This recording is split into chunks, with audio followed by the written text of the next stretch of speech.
Now you can write aeronautical in the AE square. The next combination is AI. Is that common or not common? It's common, right? A, as in rain.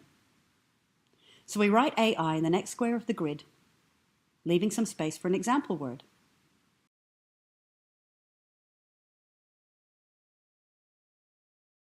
Now we have the word contain. AO, yes or no? And the answer is no. You do have words like aorta, but if you look at aorta, what you have is the A followed by the O, but two distinct syllables, A or ta. AU, yes or no? Definitely. AU says or. Let's use the spelling formula to spell the or word, August.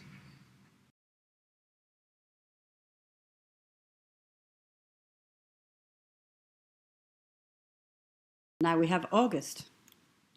On to the next square. AR, yes or no? That's right, R is a common two-letter vowel. Let's use the word particularly. There's a special note here, and that is that this seems like a fairly laborious process, but what it is an imitation of what we do very rapidly as good spellers. What we're doing is we're helping people to internalize this formula, because this is what good spellers do. This is the kind of self-checking that they do in order to spell the words they need to spell. The important point here, though, is that your students aren't going to have to go through this formula 1, 2, 3, 4, 5, 6, 7 laboriously like that for the rest of their lives. You only need to practice this 2 or 3 times with the mainstream classroom before people start really getting it, because it's intuitive.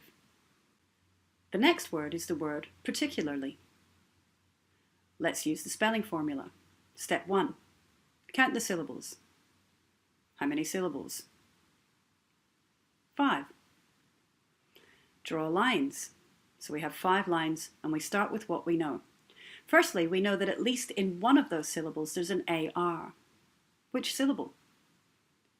The first syllable, that's right, the AR in pa, even though we say particularly. There's also another AR, and your students may spot this, and that's fine to place it on the 4th line. All right, now that we've started with what we know, there's something else. There's a suffix in here. What suffix? Lee, and Lee is always spelt like this. All right, let's put that on the last syllable line. Not much else to do, really. So, going back to the beginning, we've written a vowel. Say the whole syllable, pa, par. Does this match what I've written? No. So fill in the missing letters. P, good. Next syllable. Which consonant can we start it with? Tick, t.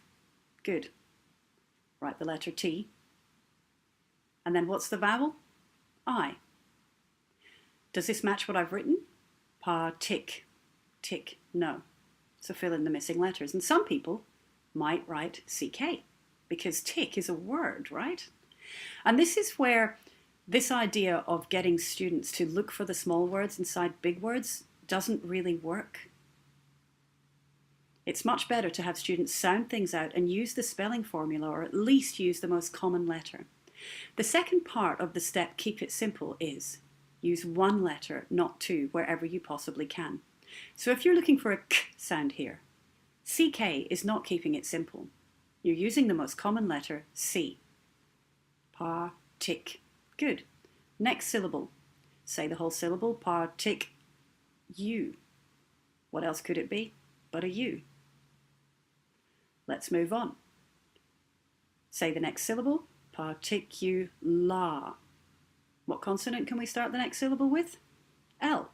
And that's the whole word dealt with, particularly.